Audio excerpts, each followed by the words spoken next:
API के राष्ट्रीय अध्यक्ष धीमान विजय मानकर ने हाल ही के दिनों में महाराष्ट्र के रामटेक लोकसभा के अंतर्गत हिंगना विधानसभा क्षेत्र में एक जनसभा को संबोधित किया है।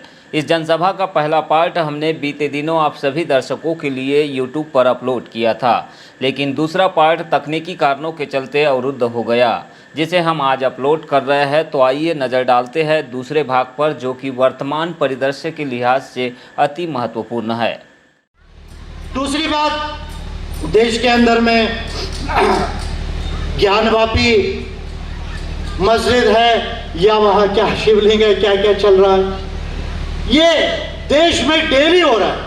मैं किसी भी धर्म के खिलाफ नहीं हूँ और मैं किसी के धर्म के साथ भी नहीं हूँ, क्योंकि मेरा ये क्लियर मानना है, विज्ञान को पढ़ने के बाद मैं साइंस को बहुत डिटेल में पढ़ा हूँ, और केवल साइंस को फिजिक्स, केमिस्ट्री, मैथमेटिक्स और इंजीनियरिंग नहीं, साइंटिफिक लॉज और साइंटिफिक थ्योरीज को बहुत ज़्यादा पढ़कर समझने के बाद मेरा एक कंक्लूजन आया है।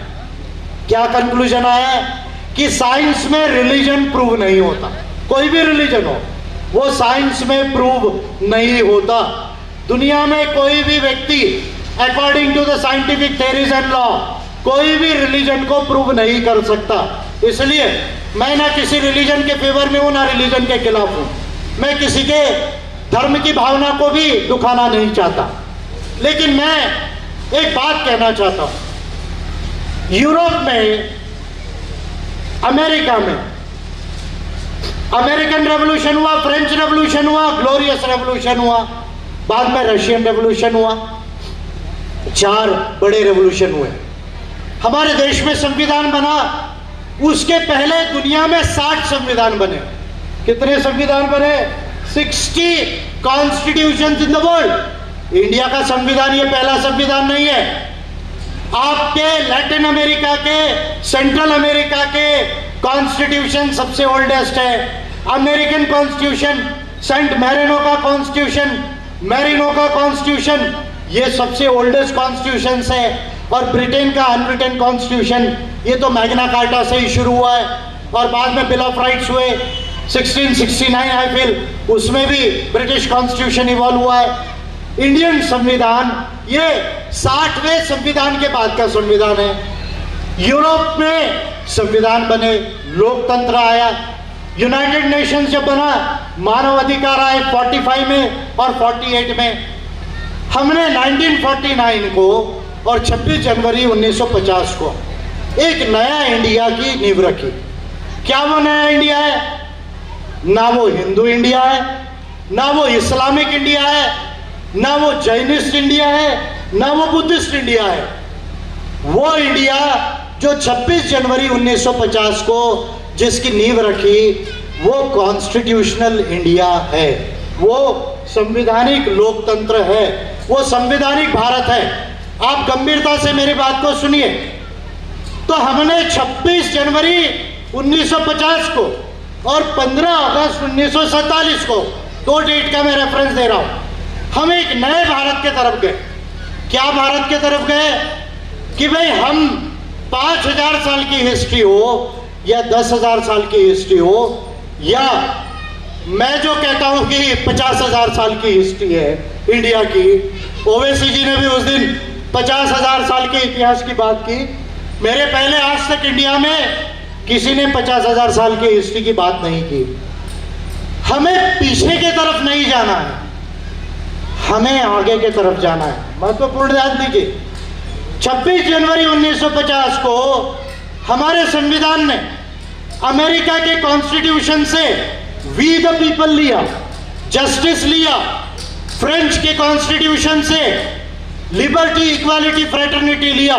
जो सच है आप रिकॉर्ड को जाकर देख सकते हैं। और ये कहा कि हम एक डेमोक्रेसी है, हम एक रिपब्लिक है, हम एक कॉन्स्टिट्यूशन से अभी इसके बाद चलेंगे।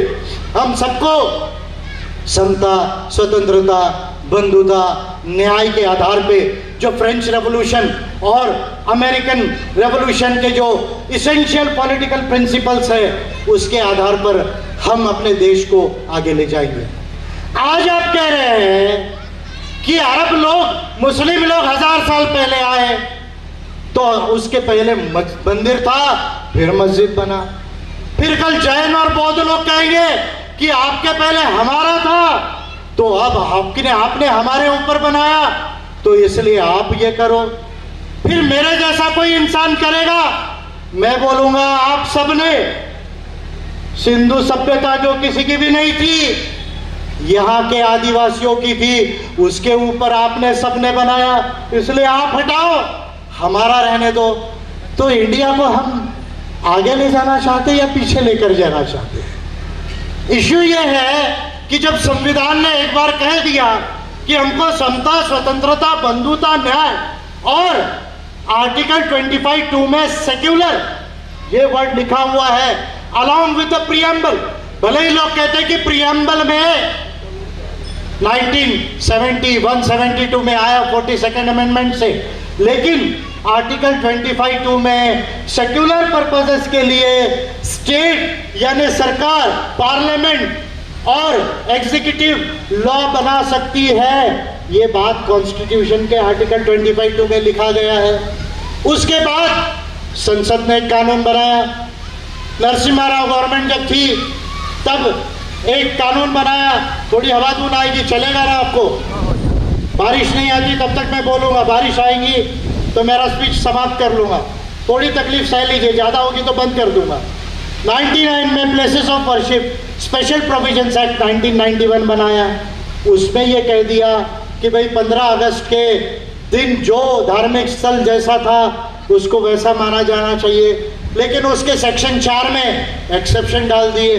फिर ये कहा कि बाबरी मस्जिद इस एक्ट के बाहर होगी, ये आप सब लोग जानते हैं।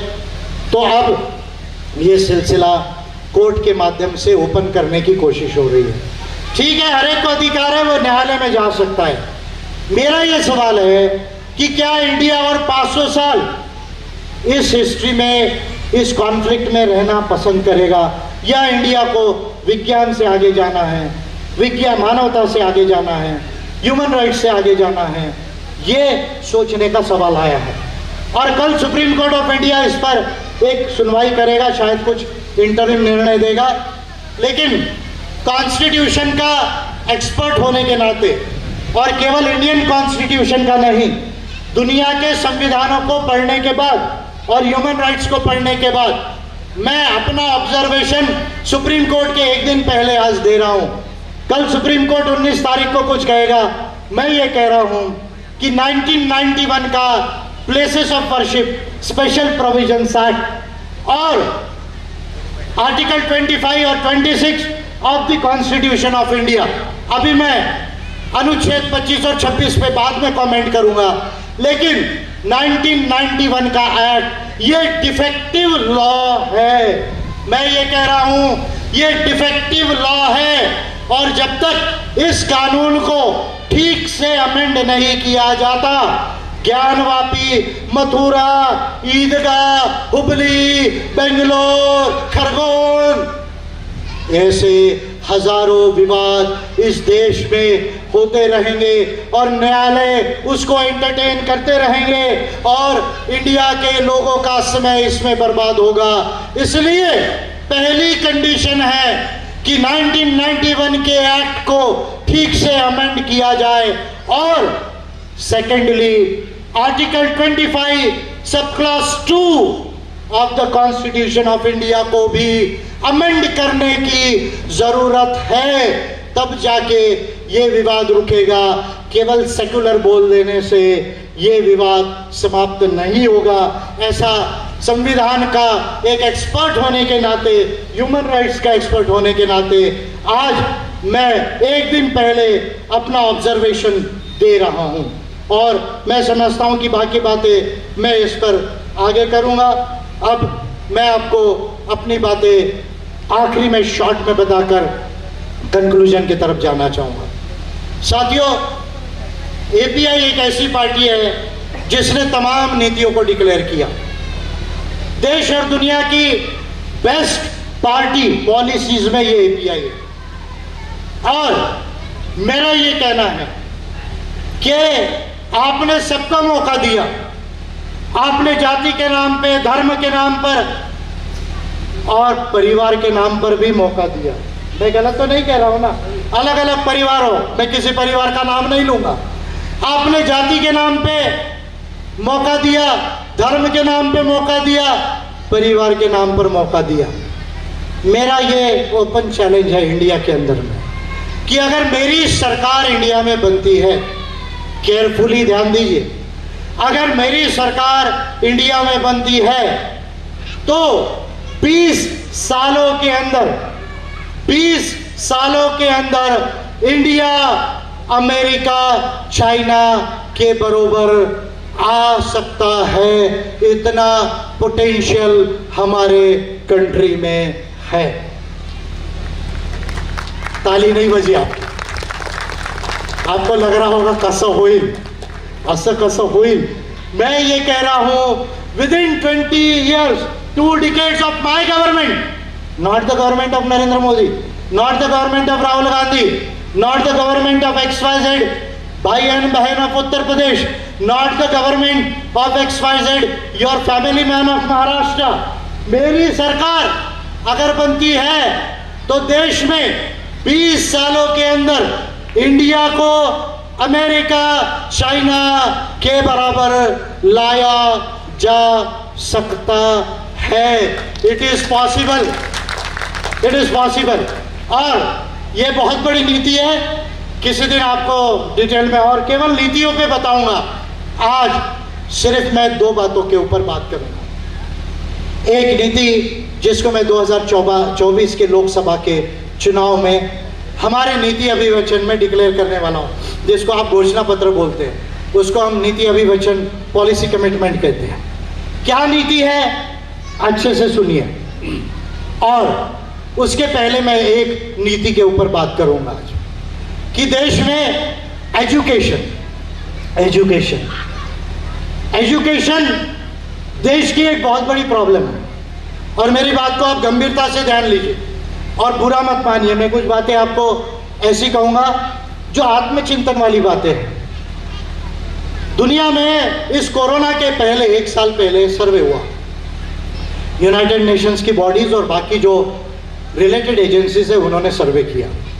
क्या सर्वे किया कि भाई इंडिया के स्टूडेंट्स में mathematics, science and language, mathematics, science and language में इंडिया के बच्चों का नंबर दुनिया में कितना है। That was the survey and that was just made before 2019 वगैरह का सर्वे। और क्या उसका रिजल्ट आया? उसका रिजल्ट ये आया, 88 देशों का रैंक लगा। उस 88 देशों के रैंक में इंडिया का रैंक नहीं है। इंडिया के बच्चों का रैंक नहीं है in science, mathematics and language. और ये मेरे लिए सबसे चिंता की बात है। मेरे लिए सबसे चिंता की बात है कि अभी जो बुजुर्ग हो गए उनके जाने दीजिए, वो समय और था। लेकिन आज की युवा पीढ़ी, आज 3 साल, 3.5 साल से लेके 30 साल तक के जो युवा पीढ़ी है, उसका साइंस, मैथमेटिक्स एंड लैंग्वेजेस में दुनिया के 88 कंट्रीज में नाम नहीं है। पहला रैंक किसका आया? बड़ी आश्चर्य की बात है, चाइना का। पहला रैंक किसका आया? चाइना का, जो रिलीजन को नहीं मानता। उसके बच्चे मैथमेटिक्स में, साइंस में और लैंग्वेजेस में सबसे आगे हैं। जो रिलीजन को मानते हैं वो भी कुछ कंट्रीज है, लेकिन जहां रिलीजन कम मानते हैं वो कंट्रीज ज्यादा है। जो रिलीजन को मानते हैं, श्रीलंका का क्या हाल हुआ आप देख रहे हैं। आज उनकी ऐसी हालत है कि 300 रुपए से ज्यादा टमाटर, गेहूं, प्याज, आटा और फल फ्रूट सब्जी 1700 रुपए किलो से ज्यादा है। आजकल में पेट्रोल का, डीजल का स्टॉक समाप्त तो हो जाएगा। जो रिलीजन को ज्यादा माने उनकी ये कंडीशन है, जो रिलीजन को नहीं मान रहे उनका प्रोग्रेस दुनिया में आगे जा रहा है। या why, what is the reason? Please try to understand. और इसलिए इंडिया को अगर चाइना अमेरिका के बराबर लाना है तो यहां धर्म और संस्कृति की शिक्षा की जरूरत नहीं है, यहां मराठी हिंदी में एजुकेशन देने की जरूरत नहीं है। दीजिए, एक आपकी मदर लैंग्वेज आना चाहिए, मैं उसके खिलाफ नहीं हूं। मराठी शिकवा, हिंदी शिकवा, ट्राइबल लैंग्वेजेस गोंडी शिकवा, कोलामी शिकवा, संताली शिकवा, मुंडारी शिकवा, I am not against them, सिखाओ। लेकिन जब तक आपका बेसिक एजुकेशन फर्स्ट स्टैंडर्ड से इंग्लिश में नहीं होगा और आपका एजुकेशन ये प्योरली साइंस और टेक्नोलॉजी के आधार पे नहीं होगा, मानवता के आधार पे नहीं होगा और बाकी नॉलेजेस के ऊपर बेस्ड नहीं होगा, जब तक आप हर चीज को धर्म, जाति, समुदाय, इतिहास, संस्कृति के नजरिए से देखते रहोगे, सॉरी टू से आप 500 साल चाइना अमेरिका के बराबर नहीं आ सकते। भले मोदी कितनी भी टोपी पहन के आपको बताए कि इंडिया आगे जाएगा। मेरी बात आप गंभीरता से ध्यान में लीजिए। इंडिया में ये बात कोई लीडर आपको नहीं बताएगा, क्योंकि मेरा दुनिया भर का स्टडी है, इसलिए मैं बता रहा हूं। इसलिए India requires an educational policy जो केवल गरीबों को पढ़ने का मौका ना दे, हायर एजुकेशन तक, गरीब बच्चे को higher education, post graduation, post doctoral तक भी पढ़ने की चिंता नहीं होनी चाहिए, इतनी सस्ती एजुकेशन होनी चाहिए। ये एक पार्ट उस नीति का होना चाहिए। लेकिन गरीब बच्चे को यदि आप इतिहास पढ़ाओगे, संस्कृति पढ़ाओगे, भाषा पढ़ाओगे और अगर उसको साइंस नहीं पढ़ाओगे, टेक्नोलॉजी नहीं पढ़ाओगे, अगर उसको आप वर्ल्ड लेवल का नॉलेज नहीं पढ़ाओगे, अगर इंग्लिश लैंग्वेज नहीं पढ़ाओगे, तो इंडिया का ह्यूमन रिसोर्स ये ह्यूमन कैपिटल में कन्वर्ट नहीं होगा। और दुनिया का इतिहास ये कहता है, जब से एडम स्मिथ ने वेल्थ ऑफ नेशंस लिखा 1769, I feel so if I am not wrong, Adam Smith जो जनक है आधुनिक मार्केट इकोनॉमिक्स के, आप कार्ल मार्क्स के ऊपर ज्यादा ध्यान दिया, एडम स्मिथ के ऊपर ध्यान नहीं दिया, राइकार्डो के ऊपर ध्यान नहीं दिया, जॉन मार्शल के ऊपर आपने ध्यान नहीं दिया, फिशर के ऊपर ध्यान नहीं दिया, केन्स के ऊपर ध्यान नहीं दिया, पॉल सैमुअलसन के तरफ ध्यान नहीं दिया। एडम स्मिथ ने 350 साल पहले लगभग ये बात बताई है कि ह्यूमन पॉपुलेशन सफिशिएंट नहीं है, केवल काम करने वाले हाथ पर्याप्त नहीं है, आपकी स्किल, आपकी डेक्सटेरिटी, आपका टैलेंट डेवलप होना चाहिए। और अगर आपको फोर्थ इंडस्ट्रियल रेवोल्यूशन के लिए, जिस फोर्थ इंडस्ट्रियल रेवोल्यूशन में हम चल रहे हैं, आर्टिफिशियल इंटेलिजेंस और बिग डेटा कंप्यूटिंग और इसके साथ में जेनेटिक इंजीनियरिंग और बायोटेक्नोलॉजी की जो बात हो रही है, इसमें यदि आप साइंस और टेक्नोलॉजी को नहीं पढ़ोगे, इंग्लिश लैंग्वेज को नहीं पढ़ोगे, तो इंडिया कभी भी एक डेवलप्ड नेशन नहीं हो पाएगा। कम से कम और 50-100 साल तो मुझे ये नजर नहीं आता। इसलिए एपीआई की शिक्षा नीति केवल गरीब को उच्च शिक्षा देने तक के उसका प्रोविजन नहीं करेगी, इंडिया के हर व्यक्ति को विज्ञान और मानवता और दुनिया के ज्ञान के आधार पर फ्री थिंकिंग से, साइंटिफिक से थिंकिंग से एजुकेशन देने का प्रोविजन करेगी। ये एक बड़ी महत्वपूर्ण बात है जिसको आपको समझने की जरूरत है। दूसरी, आज मैं अपनी एक नीति डिक्लेयर करके और थोड़ा सा राजकारण पे बात करके फिर अपनी बात समाप्त करूंगा। हमारा देश 47 में आज़ाद हुआ, संविधान 50 में लागू हुआ। चाइना 49 में उसने भी एक नया चाइना बनाया। दुनिया के अंदर में ये विचार रहा कि भाई सोशलिज्म होना चाहिए या मार्केट की अर्थव्यवस्था होना चाहिए। कार्ल मार्क्स, फ्रेडरिक एंगल्स और लेनिन और इंडिया में नेहरू जी और डॉक्टर अम्बेडकर ने यह कहा कि नहीं, समाजवाद होना चाहिए। और दुनिया में एडम स्मिथ से लेके राइकार्डो से लेके केन्स तक उस समय के 1950 के थिंकर्स ने मार्केट इकोनॉमिक्स को महत्व दिया और साथ में स्टेट की भी पॉलिसीज होना चाहिए, ये बात कही, स्टेट को इग्नोर नहीं किया। इंडिया में हम लोगों ने 1950 में जब पॉलिसी अडॉप्ट की तो हमारा झुकाव समाजवाद की तरफ ज्यादा रहा। दुनिया का इतिहास ये कहता है कि जो कंट्रीज अमीर हुई वो कंट्रीज मार्केट की अर्थव्यवस्था से अमीर हुई और गवर्नमेंट का सपोर्टिव रोल रहा। पूरा यूरोप, अमेरिका और लेटेस्ट में चाइना, ये उसका उदाहरण है। साउथ कोरिया उदाहरण है, जापान उसका उदाहरण है। दुनिया भर के अर्थशास्त्र को पढ़ने के बाद और इंडिया के कैलकुलेशंस करने के बाद मैं आपको दो सलाह आज देना चाहूँगा। और एक सलाह मैं आपको दे रहा हूँ, ये सलाह शायद 1950 में किसी ने इंडिया को देना चाहिए था, वो सलाह मैं आज आपको देना चाहता हूँ।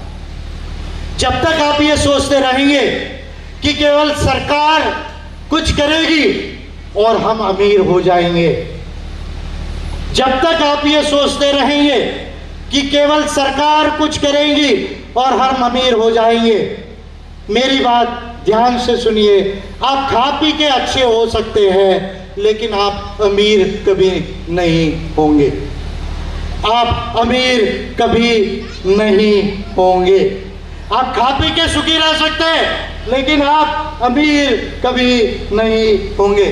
इसलिए इंडिया में स्टेट की पॉलिसीज के साथ, यानी सरकारों की पॉलिसी के साथ, और क्यों, इस बात को ध्यान में रखिए कि गवर्नमेंट के पास, सेंट्रल गवर्नमेंट के पास भारत की अर्थव्यवस्था का केवल 10.8% पैसा है।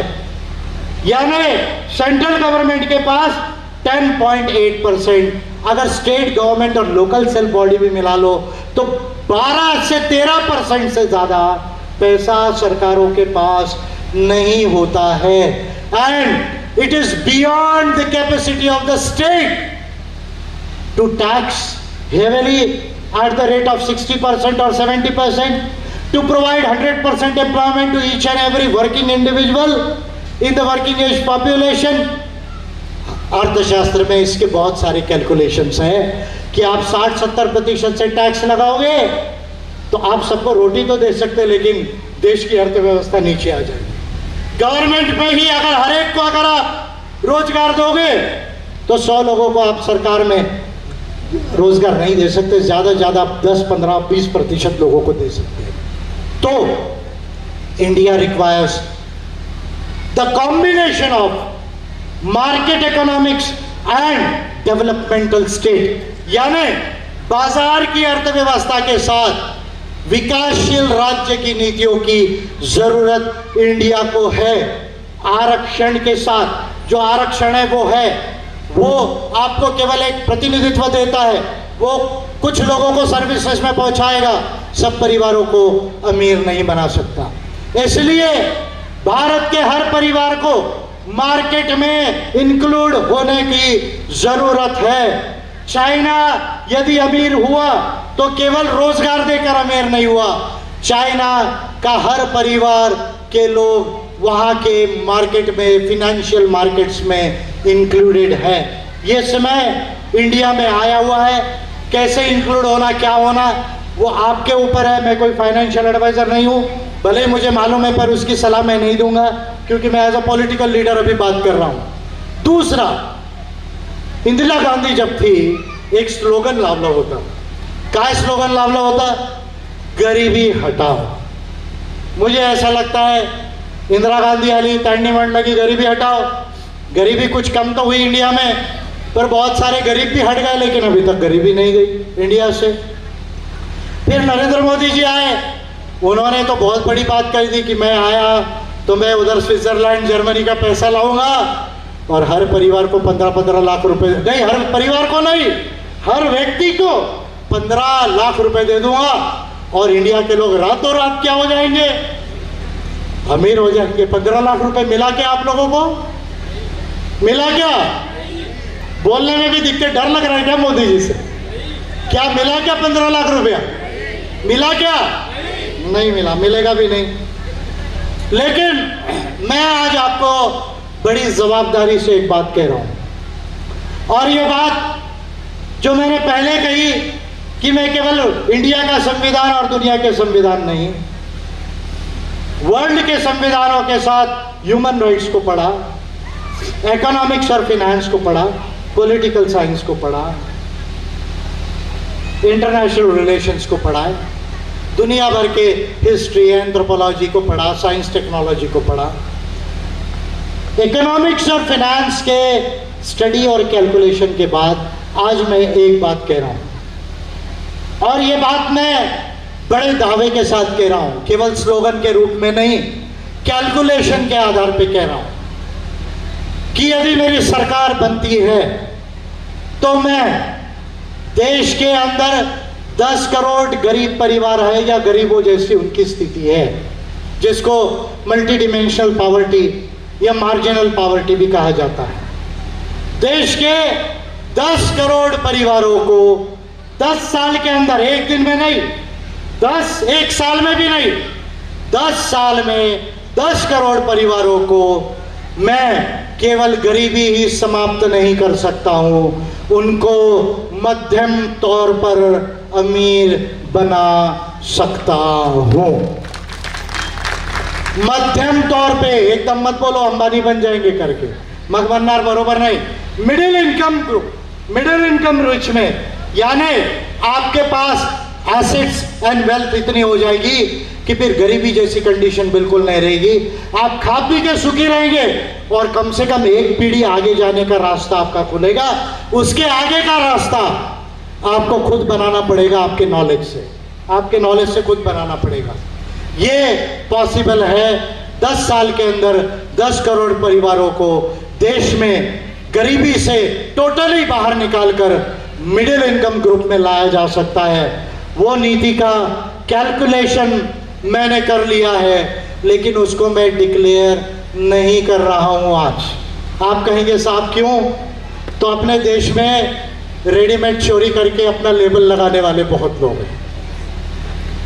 एक जोक याद आया, जाते जाते बताता हूं। एक अमेरिका का व्यक्ति था, एक जापान का व्यक्ति था, एक जर्मनी का व्यक्ति था, एक इंडिया का व्यक्ति था।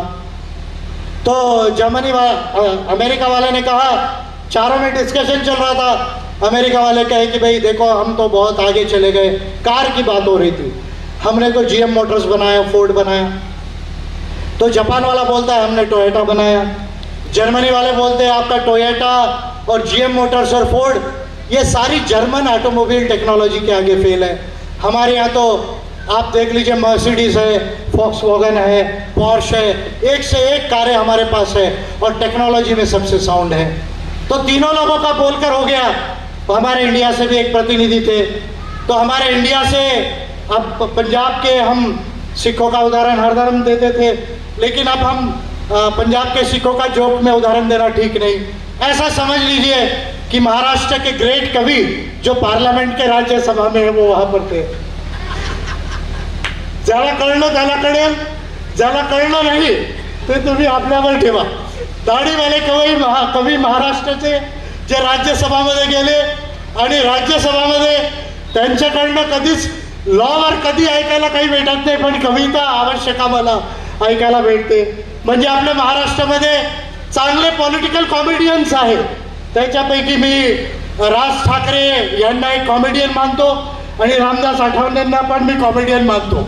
मी त्यांना सिरियस पॉलिटिकल नेता मानत नाही, तर ते मानव असा काल्पनिक एक तुम्ही व्यंगात्मक व्यक्तित्व घ्या। तर एक कवि आपले महाराष्ट्राचे ते म्हणाले आपकी जापान भी फेल है, अमेरिका भी फेल है और जर्मनी भी फेल है। तो बोले क्यों? वो कहे आप फोर्ड की बनाओ, जीएम की बनाओ, टोयोटा बनाओ, आप मर्सिडीज बनाओ, आप पोर्श बना लो, आप फॉक्सवैगन बना लो, आप जो बनाना है वो बना ले, ऑडी बना लो, आप जो कार बनाना बना लो, हम उस पर लगा देंगे मेड इन इंडिया,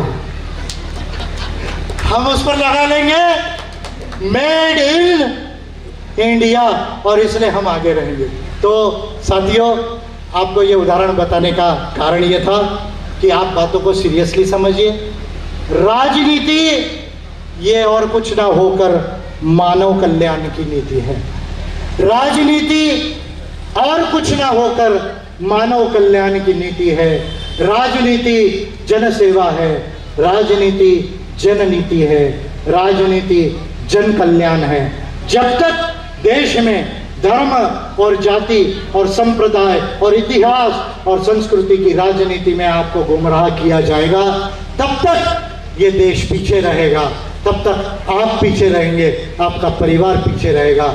आपको यदि आगे जाना है, अगर नया भारत बनाना है, सुजान भारत बनाना है, ग्रेट गोंडवाना बनाना है, यदि वैज्ञानिक विकसित और मानवतावादी अगर इंडिया बनाना है, तो आपको ज्ञान विज्ञान और मानवता की नीतियों को समझना होगा और सही नेता नीति और पार्टी को चॉइस करना होगा। वो नीति नेता और पार्टी API के माध्यम से आपके बीच में आहे, त्याच्यावर लक्ष द्या। निवडणुकीमध्ये जजमेंट प्रॉपर घ्या आणि निवडणूक करा। येणाऱ्या महाराष्ट्राच्या लोकल बॉडी इलेक्शन्समध्ये महाराष्ट्रामध्ये आम्ही निवडणूक लढवणार चांगल्याने। बाकी जे कंट्रीजचे जे स्टेट्स आहेत तिथे सुद्धा होणार आणि आमचा प्रयत्न राहणार की मिशन 2024 याच्यामध्ये आम्ही समोर जाणार आणि APIचे MPs पार्लमेंटमध्ये राहायला पाहिजे ही आशा आम्ही ठेवतो। याच्यासाठी आम्ही कार्य करतोय, याच्याकडे आपण आवर्जून लक्ष द्या। सुजान बना आणि सुजान बनून सुजानपूर्ण निर्णय घ्या, तर उद्धार होईल, स्लोगनने उद्धार होणार नाही, अशी गोष्ट मी आपल्याला बोलतो। जय महाराष्ट्र, जय गोंडवाना, जय महाराष्ट्र, जय गोंडवाना, जय विज्ञान, जय इंसान, जय मानवाधिकार।